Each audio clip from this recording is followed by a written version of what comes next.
Welcome to the Hardheaded podcast, where we're going to be taking a practical and realistic approach over the next few episodes on the 23 traits that it takes to be a better father, better dads to our kids. Join us as we embark on this journey. Welcome to the Hardheaded podcast. My name is Matt Amos, with you as always.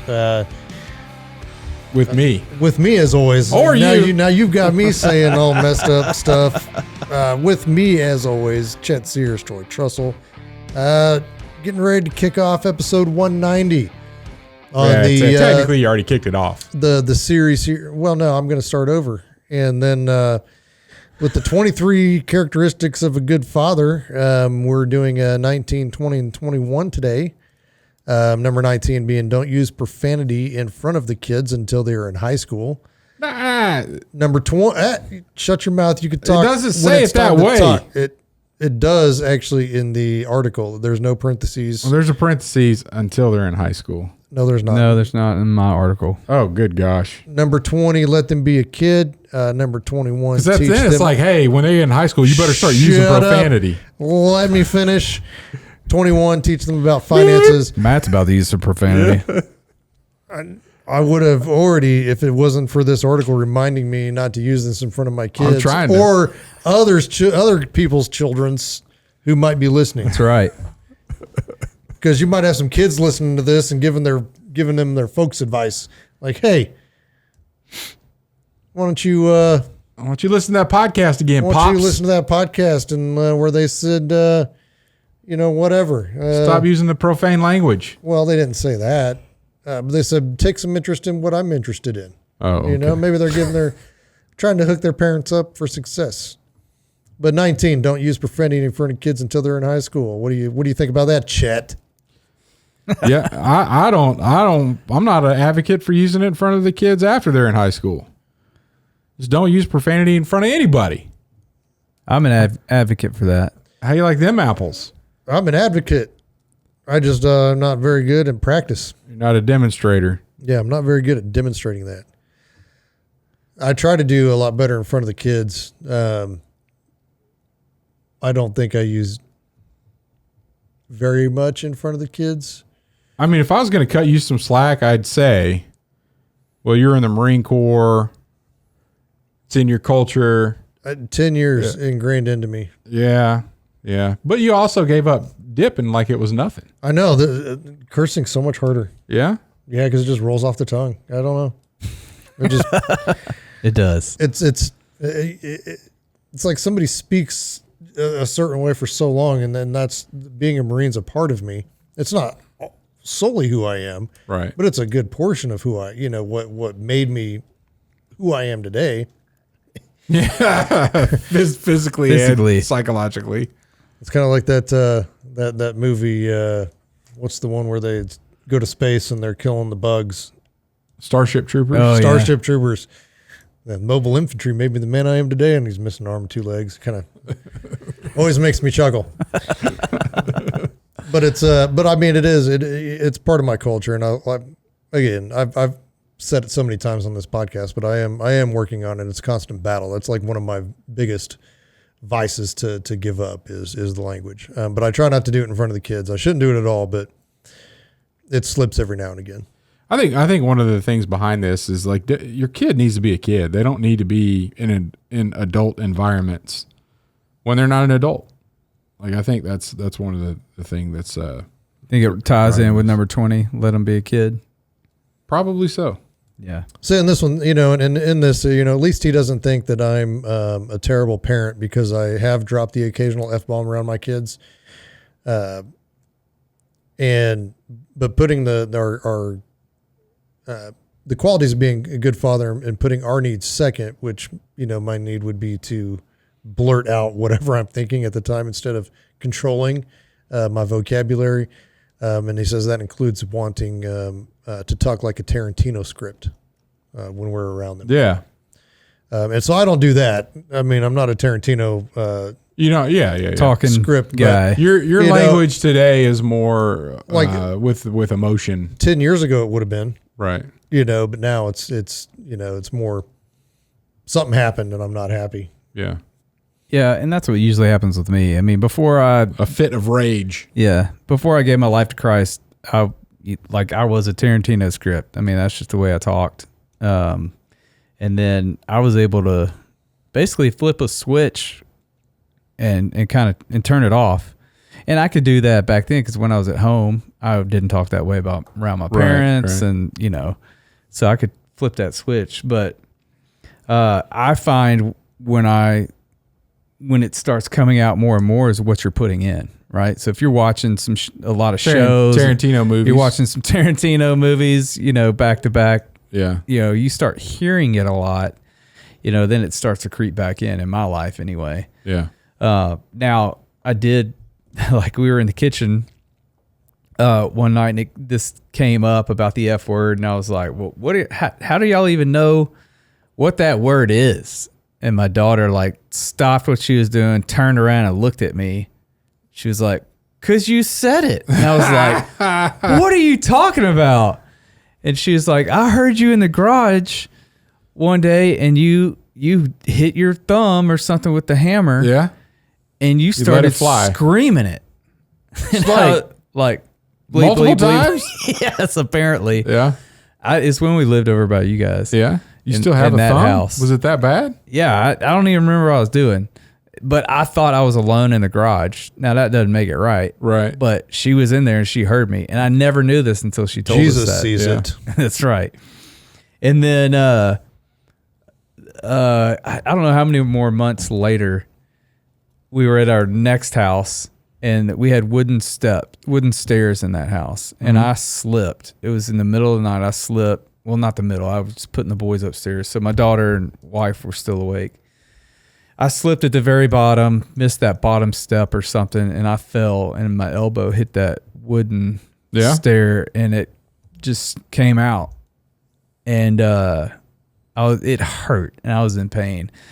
And my wife comes over, she looked at Maggie and she goes, don't ever say what your dad just said. And then she looked at me and was like, are you okay? Are you going to be all right?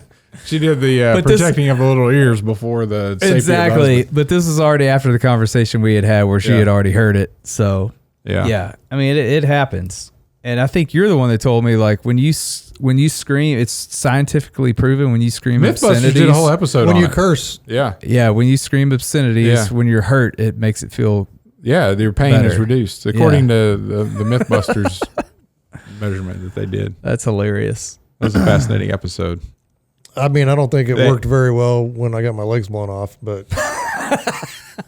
maybe. Well, yeah. Did it? Maybe were you even were you like letting the bad language fly? Yeah, a little bit. Yeah. Not like a whole lot, but just like, yeah. Yeah. Well, it's not the worst I've ever been. We'll put it that way. The most epic thing would have been, like, they'd still be talking about it if you'd have let out like an "aw shucks" when you got blown up. Oh man! Oh shucks!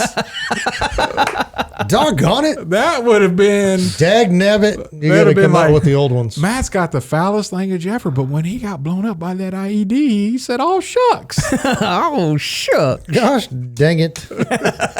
Dad burned. Blew off my dad burned legs. Oh my gosh! Oh, that'd have been hilarious. You go get those rascally sons of guns. Oh man! All right, moving on. Number 20. Let them be a kid. And it kind of leads into the world is conspiring to rob our kids of their innocence at a young age, and I think we're seeing that now. The push to make kids seem like they're older and older than they actually are. Whether that be through, movies or video games or just technology. And I mean, it sucks to see your kid, cause you have like Troy's kids are, your kids are kind of at that age where it's like you got the innocence, and it's kind of cool. They're kids.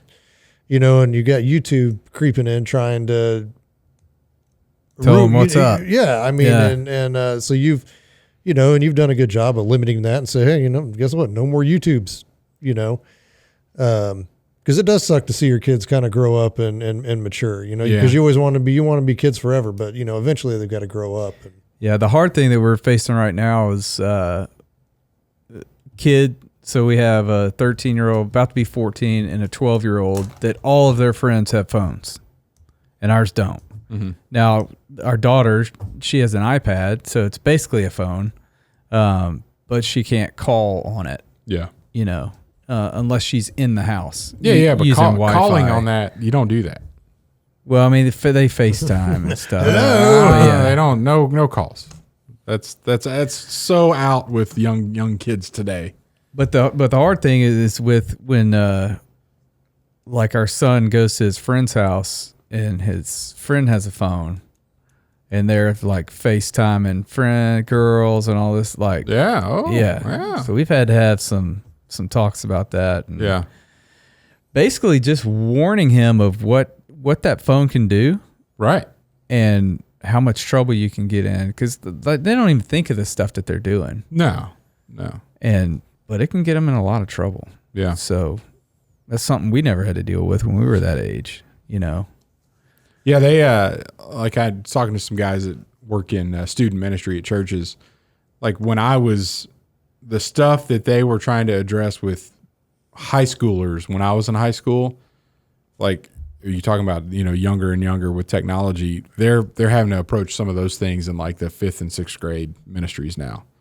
Like 5th graders dealing with the heavy weight of learning certain things, and in the 5th grade versus when we were, you know, sophomores, 9th, 10th grade. Yeah. Yeah. and that's quickly moving into 3rd and 4th grade, right? Because the reality is a lot of times we're letting our devices be babysitters, and instead of having expectations your kids are going to go out and play, they're just going to go sit in the corner and get online, you know, and you can't, as much as you try, you're not going to be able to control all of that. Yeah. So, and also a part of being a kid is not being on an electronic device. Go explore the world, you know, go play. Don't come home till the street lights come on. I wouldn't know because they didn't have street lights where I grew up, Matt. I was in the country. Yeah, we didn't either. What's that called? Is that called free range parenting now? Is that what they're calling it? They've got a specific term for it where like free range chickens. Yeah, but it's like free range parenting. You just get out, you know. Yeah, that's how we were growing up, right? And it's so funny because, and I know we're going to cover this and I think it's the next episode where it talks about Helicoptering. the difference between hovering and protecting.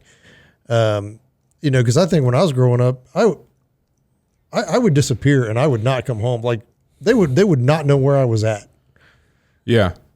I was just gone. I'd be on my bike, gone, you know, I'd be, we had a creek, that ran down our house and I'd follow that creek for miles, you know, and then like, oh shoot, I don't know if I'm going to get back before it gets dark. Right. I better start hightailing it back, you know, and all the stuff that I was doing was just exploring and, you know, being a boy, you know, catching frogs and doing all that kind of stuff. But, you know, and then I look at it today and it's like, man, you know, with all the social media, like it's probably a good thing that my parents didn't have that because they didn't know all the bad stuff that went on, you know, or the potential for bad stuff.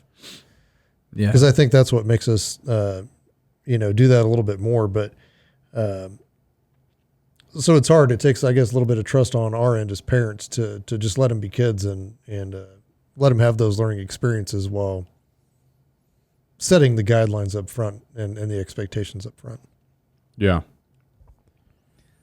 Yeah. I like that. Just leave and don't come back until the lights come on. Till the porch lights on, basically, is how we were. We did have a dusk to dawn light in our driveway, on. yeah. And that was the signal. That was we had that was a porch light for me. Like the porch light's on, come on home. Yeah. Number 21, teach them about finances. This is, I believe, extremely important. Oh yeah. And I'm dealing with it right now. And again, my daughter hates me using her as an example, but she's at the prime age, right? Where, you've tried to, preach a little bit of responsibility and using finance as well. And I'm probably not the best example of utilizing finances properly because I'm the spender. My wife is the saver. And so my wife is extremely frugal. And I mean, saves everything, ketchup packets. I mean, to like very frugal. And in a lot of ways that's transferred to my kids. But the other day, my daughter, my oldest came home and was doing something. And I looked in her room and I was like, what is that? She said, it's an iPad. And I was like, where'd you get that? Yeah. Of course she has her own job. Right. I get it. But I was like, why do you have that? Well, it's for school. I was like, how are you going to do college on an iPad? She's like, well, it's no different than a laptop. And I'm like, oh, it's way different than a laptop. Yeah.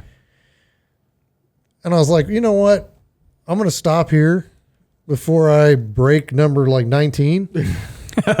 And I'm actually going to go do some research. Maybe now you can send email. Maybe now they can. You can write papers. You go can to the website. You can do all that. But I was like, what if they give you a thumb drive? And I don't even think she knew what a thumb drive. Most laptops today don't even have USBs for thumb drives. Whatever. But I was like, one doesn't. But I was like, I was like, why do you even have? How can you college with that?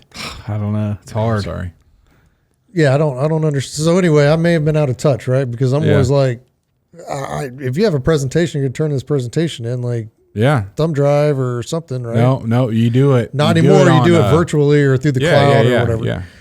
So I get it, but I was like, how much memory does that thing even have? Like, I wish you would have consulted me before making this purchase because I could have got this one. I don't know how much you spent, but I'm going to guess $300-$400. Yeah. I could have got that for you free from Verizon. Yeah. I mean, like, just come to me. Like, I'm not going to go to you because you would just say no. I'm kidding. She's old enough now to make her own decisions. I'm in that kind of that mentor, coach. Yeah. Well, and part of like here's the beauty of what's happening right now. If she's ever going to make a financially devastating series of choices and learn from them, do it when the financial devastation is hundreds of dollars instead of hundreds of thousands or thousands. Yes. Yeah, I get it. But I was just like, I wish you really would have brought that to me, that's something that you were looking at, because I could have definitely made a better purchase for you. Yeah. Whatever. I've noticed that with, Stone working concrete this summer and how much he gets paid. He thinks about, that was hilarious. He loved it, by the way. He thinks about in quantities of hours. Is that worth 2 hours of me doing that job? I'm going to break concrete for 2 hours. Yeah. Is that really worth breaking 2 more hours worth of concrete? Right. Would I work half a day just to have those shoes? I don't think so. Not now. But before the job, it didn't matter. It doesn't matter. Dad's money. It's just like, whoa. And then mom's going to go sell another house. It's fine. But then also understanding you make a bunch of money in the summer and it's got to last you for a certain amount of time. So you can't just live like you're making a bunch of money right now. It's beautiful seeing it all come about. No, yeah. And I will say this, I'd have probably thrown a little bit bigger of a fit. But my daughter's bank account is tied to mine. So like I can see, all the transactions. She's got pretty good savings and checking. So I was like, okay, it's not that bad. Like you're saving a lot of money. That's not a big purchase for how much you've saved. Right. I just wish you'd have made. Yeah. Ask me, because I could have helped you make a better choice. But no, I think it's hard. And I know we did the spend, save, give jars and all that when they were young in the house, and none of that works. It's actually the doing with what you've earned. Like they don't, I didn't. I'm not picking on my kids or kids in general. You just don't understand the value of $1 until you have to earn one. So getting in habits is good, but you don't like grasp it until you're out there and you're not able to go to the movies with your friends because you don't have enough money to go to the movies with your friends. You know, I mean, that's the kind of, you're like, oh, why don't I have enough money? Oh, because I ate at Freddy's 3 nights a week all summer or whatever that, you know, it's just like, oh, okay. Yeah. We bought the financial piece for kids. Oh yeah. Dave Ramsey that teaches them the spend, save, give. And it's worked with Maggie. It's given her, you know, good habits put in place. And yeah, you can see her saving for certain things. And then what I have to do now to get, how many things do I need to babysit? How many people do I need to babysit to get this? And right. Now it's starting to be, how many candles do I need to sell? And yeah. Yeah, and I'm about to get it for Noah because he started that lawn care training. He's doing that. Your folks are telling me about that. Yeah, he's doing that this summer. He's mowed, I think, 5 yards now. Once he gets up to 50, then they give him his own equipment to go out and start doing it himself. Yeah. So I don't know. I don't know if he'll hit that before the fall. Probably not. Right. But he'll do the same thing next summer, and it'll, you know, multiply. Yeah. Does he do anything on the west side? Yeah, it's at a church over there. So I don't know where they go from with that church where we drop them off, but yeah, they go and they do a bunch of lawns. It's like it's kind of like a charity deal. They find lawns and widows that can't mow and they go do their lawns for them. Oh, okay. So they're learning how to actually, you know, trim and mow and do all that stuff so they can start their own business, which is pretty cool. But now he's like adding it up, right? So I want to get this Pokemon card or whatever. Yeah. He's like, I'd have to mow, you know, 2 yards to get this. And like, he's like, I need to go home. We need to go find some yards. I'm like, that's a great thing that we can talk about, trying to get you some clients. But first you need your equipment. Yeah. Because my mower, ours is a battery operated one, and that's not going to mow many yards for you. Yeah, it's great. I've heard bad things. Can you mow your whole yard at one time? We can get about 75% of it done. That's not good. It's not great. That's a no. You can't say it's great. That's a no. It's got 2 batteries though. So you can mow your whole yard. Well, yeah, but you have to switch out the battery. Shh. I was awful confused during that conversation. Whatever. So I think... Did you have to buy an extra battery or did it come with 2? Well, we didn't have to buy a thing because our neighbor that moved gave it to us because she didn't want to move with it. Okay. But I don't know. So I can't answer that question about those mowers. I don't know. The one we got works great. Yeah. Unless power's out. Well, yeah. Then you're not worried about mowing anyway. Yeah, that's true. That's exactly. True. But anyway, so back to the give. So that's not mentioned in here. Yeah. But I think that's I think it's extremely important, and it's not just giving of finances, but you can give in a multitude of ways. Like, you know, Troy, you're talking about your kids giving time to mow yards for people. So time is money. Time's valuable, and it's just as it's an asset that you're giving of yourself. And the one thing that was hard for me was, you know, in the Bible it says, don't let your left hand know what the right hand is doing. Mm-hmm. You know, when it comes to giving. But I think it's important for your kids to see that. So I've always just given in private. Even I wouldn't let my wife. She didn't know that I was giving, you know, stuff that I was given or stuff that I would donate to or whatever it would be. But I think it's important for our kids to see that as well. So, you know, out in public, we're not touting it like, hey, I'm doing all this and look what I'm doing, you know, but within your family, I think it's important to give in front of your kids and let them see you give, whether that's money or time. Right. And why you're doing it. But I think that's just as vital of a part of finances as saving and spending. Well, kind of what Troy was talking about on the, Noah saving up and buying Pokemon cards. I think you could tie both finances and let them be a kid together. Like that's what he ought to be buying. You know, a lot of times when we try to teach our kids about finances, we're trying to teach them to make the wisest decisions with their money when they're 12. Right. And you're not letting them be a kid with that. Like that's the most important thing to him right now. So you let him go buy some Pokemon cards, be a kid, at that. And to also Yes, but is there somebody else that you want to help, or is there something we should be saving for? Or you don't want to spend it all on Pokemon cards all right now? Yeah, that's why we teach. It's okay. It's okay to have that. Yeah. Go ahead, knock yourself out. You want to buy some gum? Yeah, sure. Teach the percentages of, give 10%, spend and save. Can't remember the percentages that Ramsey actually teaches, but it's just a good guidelines to have in place to form habits. So, all right, good deal. Now that brings us to the end of these three. Coming up next week, we've got the final two, which is going to be number 22, understanding the balance of smothering / helicoptering over your kids and keeping them safe. And then number 23, limit their time on technology. So that'll be next week. But to close us out this week, Troy, do you got something for us? Yeah, Hebrews 13:5-6 says, keep your life free from love of money and be content with what you have. For he has said, I will never leave you nor forsake you. So we can confidently say, the Lord is my helper. I will not fear. What can man do to me?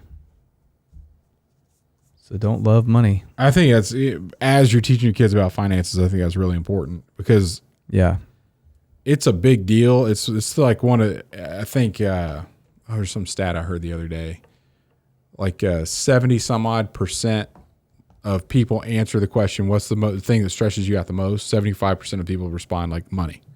So a lot of times if we're trying to teach our kids to avoid stress, we're actually stressing them out about money, making them think it's a lot more important than it should be in their lives. We may get more stressed out about having conversations about money with them than we do about eternal conversations. So you got to keep that in perspective and know that if you're always trying to talk about finances to your kids, you're creating wealth as a potential idol for them. And that Hebrews verse, Troy, is a really good one to keep you grounded. Be content with what you got. Yep. It's good. All right. Thanks for joining us. We'll catch you next week. Thanks for listening to the Hardheaded Podcast. Don't forget to share this podcast with others to help us get the word out. Also, if you haven't yet, please rate and review the show. This helps our podcast show up in other people's suggested shows that may or may not have listened to us before. Thanks for listening, and we'll see you next week.